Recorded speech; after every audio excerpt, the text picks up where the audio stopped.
அந்தாதி இல்லா இறைவனுக்கு அந்தாதி என்றுரைத்தும்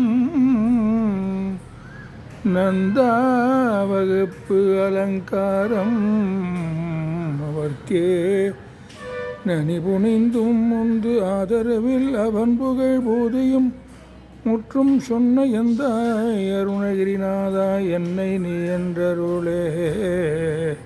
உம்பர் தரு தேன மணித சிவாகி உன் கடலில் தேனமுத துணர்வூரி இன்பரச தேவருகே பல காலும் எந்த நுயிர்க்கு ஆதரவுற்றருள்வாய் தம்பிதனக்காகவன தனைவோனே தந்தை வளத்தால் அருள்கை கனியோனே அன்பர் தமக்கான நிலை பொருளோனே ஐந்து கரத்து ஆனை முக பெருமாளே இன்பரசத்தே பருகி பல காலம் எந்த நுயிர்க்கு ஆதரவுற்றருள்வாய்.